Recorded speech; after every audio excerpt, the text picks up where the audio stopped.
Hi guys, അപ്പം നമ്മൾ അനാറ്റമിയുടെ first ടോപ്പിക്കാണ് ഇന്നിവിടെ എടുക്കാൻ പോകുന്നത്. അപ്പം മെയിൻ ആയിട്ട് RGHSന്റെ അല്ലെങ്കിൽ നമ്മുടെ എക്സാമിനൊക്കെ എപ്പോഴും കണ്ടുവരുന്നതാണ് ക്ലാവിക്കിൾ ബോൺ ആണ് നമ്മൾ പൊതുവെ എടുക്കാൻ പോകുന്നത്. അപ്പം ക്ലാവിക്കിൾ ബോൺ ഈ പേര് കേൾക്കുമ്പോൾ തന്നെ നിങ്ങൾക്ക് കുറച്ച് പേടിയൊക്കെ തോന്നുമായിരിക്കും. പക്ഷെ ഈ പേര് നമ്മൾ എന്തായാലും പഠിക്കണം. Clavicle bone also known as collar bone. നമ്മുടെ ഷർട്ടിന്റെ ഈ കോളർ ഇല്ലേ, കോളറിന്റെ ഇവിടെ നിന്ന് ഉള്ള ഈ രണ്ട് ബോൺ ഇല്ലേ, ഇതിനാണ് ക്ലാവിക്കിൾ ബോൺ എന്ന് പറയുന്നത്. നമുക്ക് ബോഡിയിൽ, ഹ്യൂമൻ ബോഡിയിൽ രണ്ട് ക്ലാവിക്കിൾ ബോൺ ആണ് ഉള്ളത്. നമുക്ക് ലെഫ്റ്റ് സൈഡിലും റൈറ്റ് സൈഡിലും ഉണ്ട്. അപ്പം അതെല്ലാം ഭയങ്കര പ്രൊജക്ഷൻ ആണ്, നമുക്ക് ഇങ്ങനെ പിടിക്കുമ്പോൾ അറിയാം. അതേപോലെ തന്നെ ബ്യൂട്ടി ബോൺ എന്നൊക്കെ അറിയപ്പെടും. പൊതുവെ ലേഡീസിനൊക്കെ ഈ കോളർ ബോൺ അല്ലെങ്കിൽ ബ്യൂട്ടി ബോൺ എന്നൊക്കെ പറയുന്നത് ഭയങ്കര ഇഷ്ടമാണ്. ബട്ട് ആസ് മെഡിക്കോസ് നമ്മൾ ക്ലാവിക്കിൾ അഥവാ കോളർ ബോൺ എന്ന് മാത്രമേ പറയാവുള്ളൂ. കോളർ ബോൺ ആണ് നമ്മൾ പഠിക്കാൻ പോകുന്നത്. ഇത് 5 മാർക്സിന്റെ ഇമ്പോർട്ടന്റ് ക്വസ്റ്റ്യൻസ് ആട്ടോ. അതുകൊണ്ട് ഞാൻ 5 ഇമ്പോർട്ടന്റ് ഇട്ടിട്ടുണ്ട്. അപ്പൊ മിക്ക ക്വസ്റ്റ്യൻ പേപ്പേഴ്സിൽ നമ്മൾ ഇത് കാണുന്നതാണ്.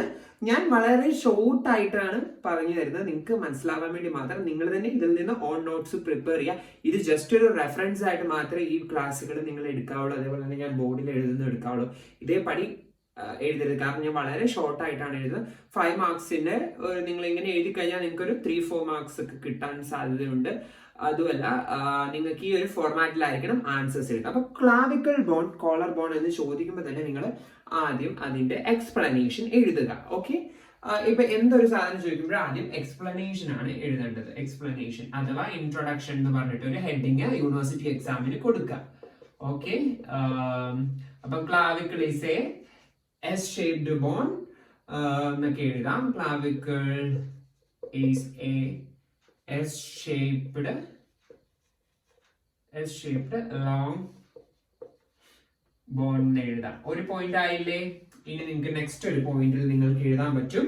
It's connect the axial skeleton to the appendicular സ്കെലറ്റനിലേക്ക് കണക്ട് ചെയ്യുന്ന എഴുതാം. അതേപോലെ തന്നെ it connects to axial skeleton, appendicular skeleton to the appendicular skeleton എഴുതാം. അതേപോലെ തന്നെ it act as a strut between the scapula and sternum. Scapula ഏതാണ്? നമ്മളിങ്ങനെ നമ്മുടെ ഈ ബാക്കിലുള്ള ഇതല്ലേ, ഇതാണ് സ്കാപ്പുല. നമുക്ക് 2 സ്കാപ്പുലയാണ് ഉള്ളത്. ഫോർ എക്സാമ്പിൾ, എനിക്ക് വടം വരയ്ക്കാൻ അറിയില്ല, നിങ്ങൾ ജസ്റ്റ് ഒന്ന് റഫിന് വേണ്ടി ആട്ടോ ഞാൻ ഇത് വരയ്ക്കുന്നത്. ഇപ്പൊ ഇതാണ് ഒരു ഇൻഡിവിജ്വൽ എങ്കിൽ, ഇതാണ് അവരുടെ കൈ എങ്കിൽ, ഇവിടെ കാണുന്ന ഈ 2 ബോണാണ് ക്ലാവിക്കിൾ എന്ന് പറയുന്നത്. ഓക്കെ, ഫോർ എക്സാമ്പിൾ ആണ്. അപ്പൊ നിങ്ങൾ ക്ലാവിക്കിളിന്റെ പടം വരയ്ക്കണം. എനിക്ക് അങ്ങനെ വരയ്ക്കാനൊന്നും അറിയില്ല, ഞാൻ ജസ്റ്റ് ഒരു റഫായിട്ട് വരച്ച് കാണിച്ചു തരാം. ഇങ്ങനെ നിങ്ങൾ 2 എണ്ണം വരയ്ക്കുക, 2 ക്ലാവിക്കിള്. അതേപോലെ തന്നെ എവിടെയാണ് മീഡിയൽ എൻഡ്, ലാറ്ററൽ എൻഡ്, അതേപോലെ തന്നെ എന്തൊക്കെയാണ് ഗ്രൂവ് ഉണ്ട്, ഗ്രൂവ്, അതൊക്കെ വരയ്ക്കുക. അനാട്ടമി എപ്പോഴും ഇമേജസിന് മാർക്സ് തരും. ഈവൻ നിങ്ങൾ ഒന്നും എഴുതിയില്ല, ഒരു പടം വരച്ച് വെച്ച് കഴിഞ്ഞാൽ തന്നെ അവരൊരു മാർക്ക് ഇട്ട് തരും. 1 മാർക്സ് ഫോർ ഷുവർ അവരിട്ട് തരും.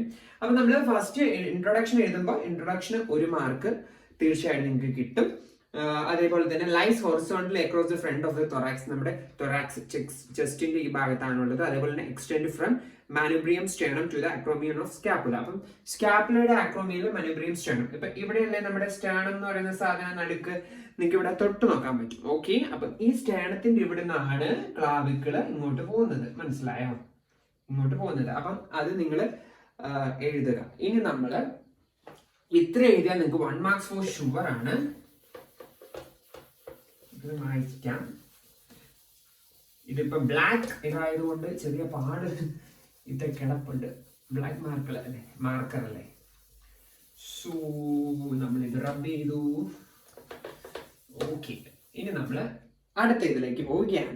Parts of clavicle. ഓക്കെ, എന്തൊക്കെയാണ് പാർട്സ്?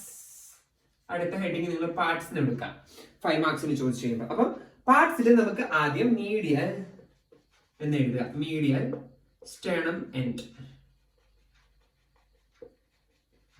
അപ്പൊ നിങ്ങൾ ഓർക്കും സ്റ്റേണം എൻഡ് എങ്ങനെയാണ് ആവുന്നത്? മീഡിയൽ എന്ന് പറയുമ്പോൾ ഇതാണ് ക്ലാവിക്കിൾ ബോൺ. ഇതിന്റെ മീഡിയൽ എന്ന് വെച്ചാൽ ടുവേർഡ്സ് ദ ബോഡി. മീഡിയൽ ഞാൻ ഇന്ന് കഴിഞ്ഞ ക്ലാസ്സിൽ എടുത്തില്ലേ, മീഡിയൽ എന്ന് പറഞ്ഞാൽ towards the body, lateral away from the body. അപ്പൊ മീഡിയൽ ടുവേർഡ്സ് ദ ബോഡി ആയതുകൊണ്ട് സ്റ്റേണത്തിലേക്കാണ് വരുന്നത്. അപ്പൊ ആ മീഡിയൽ എൻഡിൽ എന്താണ് വരുന്നത്?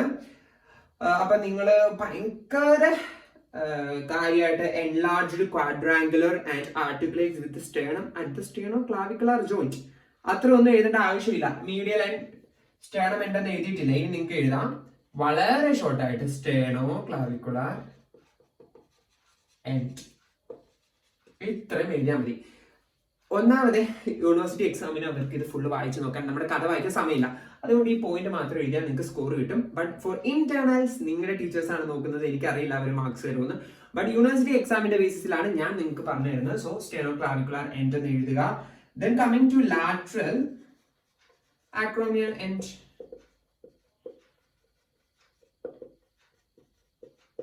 നമ്മൾ ഓൾറെഡി പറഞ്ഞായിരുന്നു ഇതിന്റെ ഒരു end lateral end acromioclavicular സ്കാപ്പിളിന്റെ ആക്രോമിയം ക്ലാവിക്കുലർ ജോയിന്റുമായിട്ടാണ് ഫോം ചെയ്യുന്നത് എന്ന്. അപ്പൊ നിങ്ങൾക്ക് ഇത്ര എഴുതാം, lateral away from the body acromial end acromioclavicular joint എന്ന് മാത്രം എഴുതിയാലും നിങ്ങൾക്ക് മാർക്ക് കിട്ടും. ആക്രോമിയ ക്ലാവിക്കുലർ ജോയിന്റ്, ഓക്കെ, അല്ലെങ്കിൽ ആക്രോമിയം ഓഫ് സ്കാപ്പുല എന്ന് എഴുതിയാലും മതി, ഓപ്ഷണൽ ആണ്. ഫസ്റ്റ് എഴുതുന്നതാണ് നല്ലത്, ഇത് എഴുതിയാലും കുഴപ്പമില്ല. ഇനി നമ്മൾ ഷാഫ്റ്റ് എന്ന് പറയുന്നതിലേക്ക്. എന്താണ് ഷാഫ്റ്റ്? ഷാഫ്റ്റ് എന്ന് പറഞ്ഞാൽ പൊതുവെ ഇപ്പൊ ഒരു ബോൺ ആണെങ്കിൽ ആ ബോണിന്റെ നടുക്കൂടെ പാസ് ചെയ്യുന്ന ഒരു സംഭവം. അത്ര നിങ്ങൾ തൽക്കാലം വിചാരിച്ചാൽ മതി, ഞാൻ ഓവർ എക്സ്പ്ലെയിൻ ചെയ്ത് നിങ്ങളെ കൺഫ്യൂസ് ആക്കുന്നില്ല. ഷാഫ്റ്റ് എന്ന് പറയും. ഇപ്പം നമ്മുടെ ഫീമർ ബോൺ, തുടയല് അതേപോലെയൊക്കെ എടുക്കുകയാണെങ്കിൽ നമുക്ക് കാണാൻ ഇങ്ങനെ ഒരു ലൈൻ പോലെ ഒരു സാധനം ഇതിന്റെ നടുക്കൂടെ, അതിന്റെ ഷാഫ്റ്റ്. അത്രയും വിചാരിച്ചാൽ മതി. അപ്പം ഇതിന് രണ്ട് ഷാഫ്റ്റ് ഉണ്ട്. ഡബിൾ കർവ്ഡ് ഷേപ്പ് ആണ്. അതേപോലെ തന്നെ മീഡിയൽ 2/3 നോക്കാം. എന്താണ് മീഡിയൽ 2/3? കോൺവെക്സ് ആണ് ആന്റീരിയർലി, അതേപോലെ തന്നെ സിലിണ്ട്രിക്കലുമാണ്.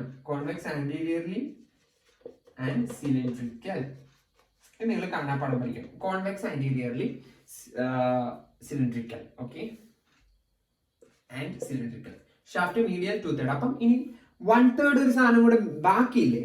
അപ്പം ലാറ്ററൽ ആണ് 1/3 വരുന്നത്. അതെന്താണ് ലാറ്ററൽ 1/3 വരുന്നത്? Concave anteriorly and flat.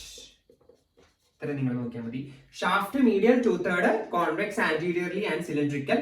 Lateral 1/3 already 2/3 കഴിഞ്ഞു. ഇനി മിച്ചം 1 ഇല്ലേ, 3/3 ആവാൻ. 1/3 കോൺകേവ് ആന്റീരിയർലി ആൻഡ് ഫ്ലാറ്റ്. ഇത്രയും നിങ്ങൾ എഴുതണം. ഇത്രയും എഴുതി കഴിഞ്ഞാൽ തന്നെ ഈ ക്വസ്റ്റ്യൻ നിങ്ങൾക്ക് 2 മാർക്സ് ആയി. ആ പടവും കൂടെ വരച്ചു കഴിഞ്ഞാൽ. ഓക്കെ, സോ ഈവൻ ഇഫ് നിങ്ങൾ ഫോർ എക്സാമ്പിൾ ബാക്കിയൊക്കെ മറന്നുപോയി, ഇത്ര എഴുതാൻ നിങ്ങൾക്ക് 2 മാർക്ക് അല്ലെങ്കിൽ 1.5 മാർക്ക് യൂണിവേഴ്സിറ്റി എക്സാമിന് they will give. And the thing is, നിങ്ങൾ ആരും ടെൻഷൻ അടിക്കേണ്ട കാര്യമില്ല. അവിടെ ആരും നിങ്ങളെ തോപ്പിക്കാനല്ല ഇരിക്കുന്നത്, എങ്ങനെയെങ്കിലും ജയിച്ചു പോകട്ടെ എന്ന് കരുതിയാണ് എക്സാമിനേഴ്സ് ഇരിക്കുന്നത്. അല്ലാണ്ട് ഇവനെ തോപ്പിക്കണം എന്ന് വിചാരിച്ചിട്ട് അല്ല ടീച്ചേഴ്സ് അവിടെ നിൽക്കുന്നത്. സോ അത് നിങ്ങൾ ഓർക്കുക. Then functions. ഇനി നമ്മൾ ഫങ്ഷൻസ് എഴുതുക. എന്തൊക്കെയായിരിക്കും ക്ലാവിക്കലിന്റെ ഫങ്ഷൻസ് എന്ന് ആലോചിച്ച് നോക്കിയേ. നോർമലി ഫങ്ഷൻസ് എന്താ? നമ്മുടെ ഷോൾഡർ ജോയിന്റിന്റെ പല മൂവ്മെന്റ്സിന് ഹെൽപ്പ് ചെയ്യും. അതൊക്കെ നമുക്ക് തിങ്ക് ചെയ്ത് എഴുതാന്നല്ലേ ഉള്ളൂ. അപ്പൊ rigid support for the upper limb ആണ് ഫങ്ഷൻസ്. അപ്പൊ സപ്പോർട്ട് എന്ന് എഴുതുക. എന്നിട്ട് നിങ്ങൾ താഴെ ബ്ലാ ബ്ലാ ബ്ലാ ബ്ലാ എന്ന് എഴുതാം. ഓക്കെ, അത് സപ്പോർട്ട് ചെയ്യുന്നു, അത് ചെയ്യുന്നു, ഇത് ചെയ്യുന്നൊക്കെ എഴുതാം. ബിക്കോസ് അവരതൊന്നും എക്സാമിന് കാര്യമായിട്ട് റീഡ് ചെയ്ത് നോക്കത്തില്ല. Heading is very much important. Star കൊടുക്കുക. ഓക്കെ, കാരണം ഒരു ദിവസം 60 പേപ്പറൊക്കെ നോക്കണം അവർക്ക്. അപ്പം അല്ല എന്ന് കരുതി ഇന്റേണൽ എക്സാമിന് നിങ്ങൾ കൃത്യമായിട്ട് എഴുതിയാലേ നിങ്ങൾക്ക് സ്കോർ കിട്ടത്തുള്ളൂ.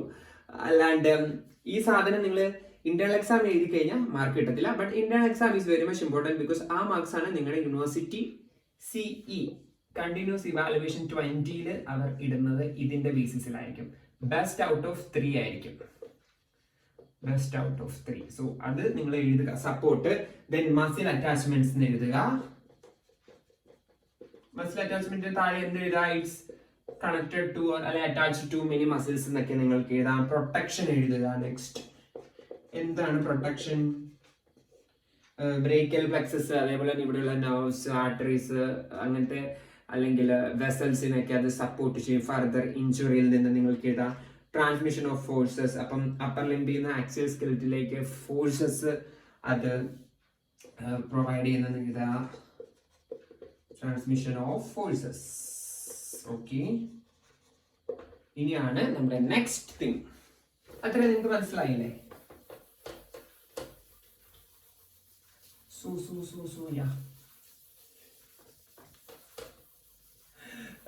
നെക്സ്റ്റ് മസിൽസ് ആണ് എഴുതേണ്ടത്. Muscles attached to clavicle. അപ്പം മീഡിയൽ എൻഡും ലാറ്ററൽ എൻഡും ഷാഫ്റ്റും ഉണ്ട്. ഓൾറെഡി നമ്മൾ പഠിച്ചായിരുന്നു. അപ്പൊ മീഡിയൽ എന്ന് എഴുതുക, മീഡിയൽ എൻഡ് അല്ലെ മീഡിയൽ എന്ന് എഴുതിയാലും മതി. മീഡിയൽ എൻഡിൽ ഏതൊക്കെയാണ് മസിൽസ്? 2 മസിൽസ് ആണുള്ളത്, സ്റ്റേനോക്ലീഡോ മാസ്റ്റോയിഡ് ആൻഡ് പെക്ടോറാലിസ് മേജർ. പെക്ടോറാലിസ് മേജർ, ഈ 2 മസിൽസ് ആണ് ഉള്ളത്. ഇനി ഇത്രയും പേര് എഴുതിയാലും മതി. ഇതിന്റെ ഫംഗ്ഷൻ എന്താണ് ക്ലാവിക്കിളിൽ ഉള്ളതെന്ന് നോക്കിയിട്ട് വേണമെങ്കിൽ ഒരു ചെറിയ ലൈൻ ഇവിടെ കുനുകുനാന്ന് എഴുതാം, ഇതിന്റെ താഴെ കുനുകുനാന്ന് എഴുതാം ഇഫ് നീഡഡ്.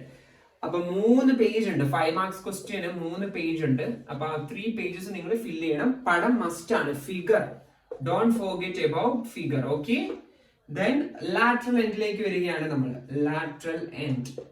അപ്പം ലാറ്ററൽ എൻഡിൽ നമ്മൾ മെയിൻലി ഡെൽറ്റോയിഡ്. എന്താണ് deltoid muscles? And trapezius. This is very much important. ഇത് 2 5 മാർക്സിന്റെ വേറെ എക്സ്ട്രാ ക്വസ്റ്റ്യൻ ആണ്. ഡെൽറ്റോയിഡ് മസിൽ എവിടെയാണ്? ആർക്കെങ്കിലും അറിയാമോ? നിങ്ങളുടെ ബോഡി നിങ്ങൾ തന്നെ ഇപ്പൊ ഒന്ന് ടച്ച് ചെയ്ത് നോക്കാം. ഇതാണ് ഡെൽറ്റോയിഡ് മസിൽസ്, വിച്ച് മീൻസ് നമ്മൾ ഇഞ്ചക്ഷൻ എടുക്കുന്ന സ്ഥലം. അറിയാലോ? അതേപോലെ തന്നെ ഇതിന് 3 ഇതൊക്കെയുണ്ട്. 3 ഹെഡ്സ്, 3 ഒറിജിൻ ഇൻസേഷൻ, അങ്ങനെ കുറച്ച് സംഭവങ്ങളൊക്കെ ഉണ്ട്. Deltoid is very much important, 5 marks. Trapezius also very much important, 5 marks. ഇത്ര എഴുതുക. ഷാഫ്റ്റില് ഏതാണ്? സബ്ക്ലേവിയസ് ആണ്. സബ്ക്ലേവിയസ് ഇത്രയും എഴുതുക. ഇനി അതർ മസിൽസ് റിലേറ്റഡ് ഏതൊക്കെ ആയിരിക്കും? ബൈസെപ്സ് ബ്രേക്കായി ഉണ്ട്, ട്രൈസെപ്സ് വേണമെങ്കിൽ എഴുതാം. ഓക്കെ, ബൈസെപ്സ് ബ്രേക്കായി. അതർ മസിൽസ് ഹെഡിങ് വേണേ കൊടുത്തിട്ട് അതർ മസിൽസ്. ഓക്കെ, ആൻഡ് പിന്നെ ലിഗമെന്റ്സിലേക്ക് നമ്മൾ വരുമ്പം കൊറാക്കോ ക്ലാവിക്കുലാർ ലിഗമെന്റ്സ് ആണ്. ലിഗമെന്റ്സിന് ഹെഡിങ് കൊടുക്കുക. നെക്സ്റ്റ് മസിൽസ് കഴിഞ്ഞ് കഴിയുമ്പോൾ ലിഗമെന്റ്സ് ഏതാണ് വരുന്നത്? കൊറാക്കോ ക്ലാവിക്കുലാർ ലിഗമെന്റ്സ്. ആ പേര് തന്നെ ഉണ്ടല്ലോ, കൊറാക്കോ എന്ന് പഠിച്ചാൽ മതി. ക്ലാവിക്കുലാർ, ക്ലാവിക്കിളും ഇതും. Okay, ligament. ഓക്കെ, ഇനി കുറച്ച് ജോയിന്റ്സ് ഈ ക്ലാവിക്കിളുമായിട്ട് ഫോം ചെയ്യുന്നുണ്ട്. അത് ഏതൊക്കെ ജോയിന്റ്സ് ആണ് നിങ്ങൾ ഓർത്ത് വെക്കണം. ബിക്കോസ് ബയോമെക്കിലാണ് അത് കൂടുതൽ കുറച്ചും കൂടെ നിങ്ങൾ പഠിക്കാൻ പോകുന്നത് ഡീറ്റെയിൽ ആയിട്ട്. ബയോമെക്കില് ഇത് അത്യാവശ്യം നന്നായിട്ട് നോക്കേണ്ടി വരും. സോ നമുക്ക് ജോയിന്റ്സ് ഇൻവോൾവിംഗ് ക്ലാവിക്കിൾ എന്ന് കൊടുക്കാം. ക്ലാവിക്കിൾ. ഹോപ്പ് നിങ്ങൾക്ക് എന്റെ ഹാൻഡ് റൈറ്റിംഗ് മനസ്സിലാവുന്നുണ്ടെന്ന്. ടൈം ഒത്തിരി ലാഗ് ആയി പോകാണ്ടിരിക്കാൻ, വലിച്ച് നീടാതിരിക്കാനാണ് ഞാൻ സ്പീഡിൽ എടുക്കുന്നത്. അപ്പം സ്റ്റേനോ ക്ലാവിക്കുലാർ ജോയിന്റ് ഉണ്ട്. Sternoclavicular joint. അതേപോലെ തന്നെ acromioclavicular joint. Acromioclavicular joint. ഇത്രയും എഴുതുക. വേണമെങ്കിൽ ഇതിന്റെ എന്തൊക്കെയാണെന്ന് ഇവിടെ കുറച്ച് എഴുതി വിടുക. ഒരു 2 ലൈൻ, ഇതും കുറച്ച് 2 ലൈൻ എഴുതുക. അപ്പൊ തന്നെ നിങ്ങളുടെ പേപ്പേഴ്സ് ഏകദേശം ഫിൽ ആവാറോ. ഇനി clinical relevance, last one. Actually ഇത് നിങ്ങൾ 3rd ഇയറിലെ ക്ലിനിക്കൽ ഓർത്തോപീഡിക്സ് ആൻഡ് ട്രോമറ്റോളജിയിലാണ്, അഥവാ ക്ലിനിക്കൽ ഓർത്തോയിലാണ് കൂടുതൽ പഠിക്കുന്നത്. ബട്ട് ഇതിലും ഇപ്പോഴേ പഠിച്ചു പോകണമെങ്കിൽ കുഴപ്പമൊന്നുമില്ല. അതുകൊണ്ട് നിങ്ങൾക്ക് എഴുതാം ക്ലിനിക്കൽ റെലവൻസ്. ക്ലിനിക്കൽ റെലവൻസ് എന്ന് പറയുമ്പോൾ ക്ലാവിക്കിൾ ഫ്രാക്ചർ ഏറ്റവും കൂടുതൽ ആൾക്കാർക്ക് കാണുന്നതാണ്. എക്സ്പെഷ്യലി ഇത് ഉണ്ടാകാനുള്ള കാരണം നമ്മൾ ഹോഴ്സിന്റെ മണ്ടയിൽ വീഴുക, അല്ലെങ്കിൽ നമ്മൾ പേരക്കൊക്കെ പറിക്കാൻ പേരമരത്തിന്റെ മണ്ടയിൽ കയറിയിട്ട് അവിടെ താഴെ നമ്മൾ ആദ്യം ഒടിയുന്നത് ഇതായിരിക്കും. അതേപോലെ തന്നെ മീഡിയൽ ആൻഡ് ലാറ്ററൽ 3rd ആയിരിക്കും ഇത്. മീഡിയൽ 1/3 അല്ലെങ്കിൽ 2/3 ആയിരിക്കും ഫ്രാക്ചർ വരുന്നത്. അതേപോലെ തന്നെ ഡിഫോമിറ്റി, പെയിൻ, ഷോൾഡർ ഡ്രോപ്പിംഗ് ഒക്കെ ഉണ്ടാവാനുള്ള സാധ്യതയുണ്ട്. അതേപോലെ തന്നെ നെക്സ്റ്റ് തൊറാസിക് ഔട്ട്ലെറ്റ് സിൻഡ്രോം.